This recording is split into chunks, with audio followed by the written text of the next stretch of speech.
Oke, saya sebagai praktisi pariwisata tentu memahami bahwa ajat hidup orang Bali kebanyakan tergantung daripada pariwisata. Tentu pariwisata itu tidak akan tumbuh berkembang kalau masalah pertanian yang mengacu ke aspek ya adat budaya tidak diperhatikan ya, diperhatikan oleh masyarakat luas, khususnya tentu oleh pemimpin kita. Nah, siapapun nanti menjadi pemimpin, baca di sini sebagai gubernur, wakil gubernur dan sebagai bupati, wakil bupati dan wali kota ya.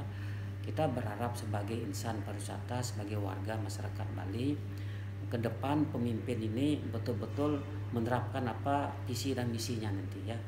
Nah, tentu harapan kami bagaimana pemimpin yang akan datang memastikan adat budaya melalui pertanian itu ditingkatkan kualitasnya ya. Seperti contohnya bagaimana peran pemerintah sebagai guru wisata nanti, siapapun yang nanti menjabat gubernur atau bupati, wakil bupati, untuk memastikan budaya irigasi yang namanya subak itu harus ditingkat kualitasnya. Tentu aspek-aspeknya yang harus diperhatikan dengan stakeholdernya. Bagaimana sekarang ada isu-isu mengenai sampah misalnya Pak ya. Sampah itu sebetulnya dari hulu Pak ya. Nah, kalau manajemen subak itu diperhatikan dengan baik, kualitasnya diperhatikan, sumber daya manusia yang dipastikan, saya pikir akan bisa meminimalkan sampah itu sendiri. Kenapa dari hulu, dari danau diperbaiki ya, dari itu sungai-sungai, istilah Bali itu kan ada jelinjengan Pak, ada jelinjengan bermuara ke Pangkung ya, Tukat ya, dari Pangkung atau ke lebih besar sungai atau Tukat ya, dari Tukat sungai baru ke Ilir, nanti ke laut.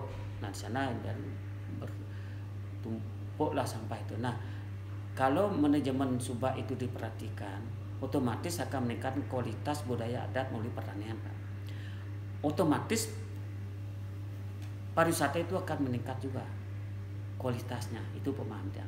Nah, diperlukan sekarang pemimpin yang bisa menerapkan visi misi itu.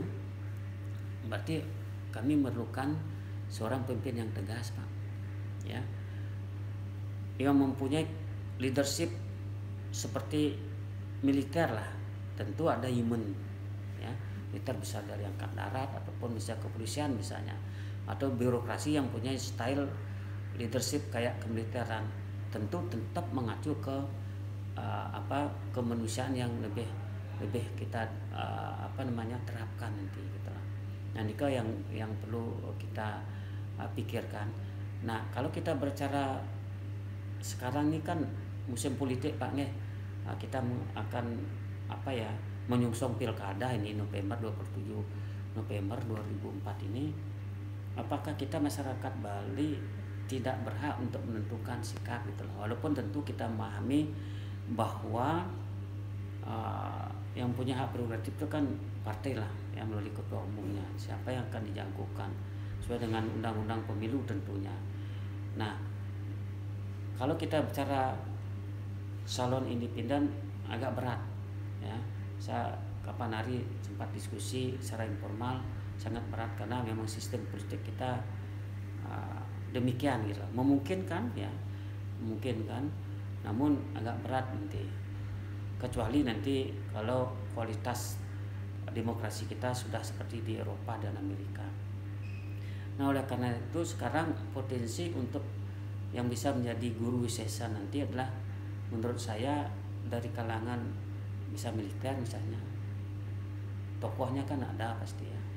Ya banyak lah, apakah dari angkatan darat, angkatan laut ataupun kepolisian misalnya, atau yang sudah pensiun. Nah, dikombain misalnya dengan seorang politisi gitulah yang berjiwa muda misalnya, yang memahami pariwisata dan pertanian misalnya, itu banyak ada ya, tokoh-tokohnya ada lah itu ini. Nah, kembali kepada pariwisata, saya yakin ketika pertanian dengan adat kebudayaan kita melihat aspek-aspek manajemen subak itu diperhatikan, diperbaiki kualitasnya, manajemen subak dengan meningkat kualitas sumber manusianya, saya yakin pariwisata itu akan mengikuti Pak. Di sana baru kita bicara quality tourism. Kita yakin bisa dengan dipimpin seorang figur yang berpengalaman di tingkat nasional, Pak. Ya, bertingkat nasional, baik di birokrasi maupun misalnya di militer ataupun kepolisian misalnya. Itu yang harapkan, Pak.